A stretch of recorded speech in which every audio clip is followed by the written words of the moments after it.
Hi everyone, today I'm going to share with you my trick for getting the perfect starting chain.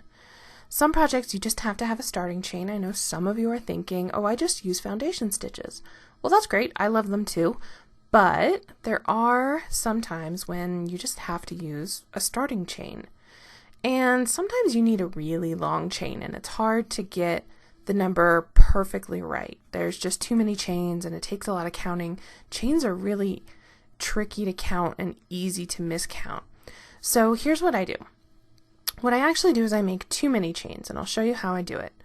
Take your yarn and just drape it over your hook, and then I hold it in place with my hook hand like this while I get my yarn ready around my yarn hand, and then I pinch the yarn around my hook just to hold it in place with my yarn hand. It doesn't have to be tight. I definitely do not want a knot right there. I want it just looped over the hook like that. And while I'm holding it, I'll yarn over and pull that yarn through. Now this is going to be really loose, and that's okay. It doesn't need to be a tight normal chain yet. Now what I'm going to do, that I've pulled it through once, I'm going to start chaining regularly. And this is where you can start counting. Go ahead and make as many chains as you need, and then make a few more. I usually do 5 to 10 extra just to be safe, because it's so easy to fix them later. It doesn't really matter how many extra you make. So there's a bunch of chains. Now I'm going to make some double crochets into my starting chain just so you can see what I mean. Here we go. And I'm just working into the back loop. It doesn't really matter which loop you work into.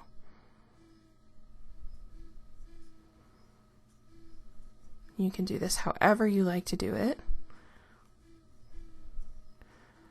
Just for the sake of showing you how it looks, I'm going to make some double crochets. I'm going to try anyway. There we go. Okay, so I have a few double crochets on there. Let's just pretend that's what I needed, was 5. So now I'm going to address all these extra chains I have. What I'm going to do is start with this loop, and I like to just take my hook, put it in that nice big loop that starts my chain, and pull it out. Then you'll see another one, smaller, but bigger than the rest. This little gaping one right here. Stick my hook in there and pull it out. And then just keep doing that all the way up. Come on.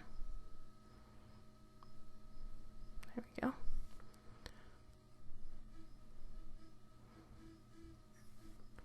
And keep going until, let's see, there's 1, 2, 3, 4. I have 4 more before that last double crochet I made. So I'm going to keep going until I have one chain left before that last double crochet I made. So right there. So here's one more big loop before my first double crochet. So it's made into that chain right there, and there's one chain before it that I have not pulled out. I'm going to leave that one like it is. I'm going to pull the yarn end and pull it tight, and that will create a knot, just as if I had started with a slip knot.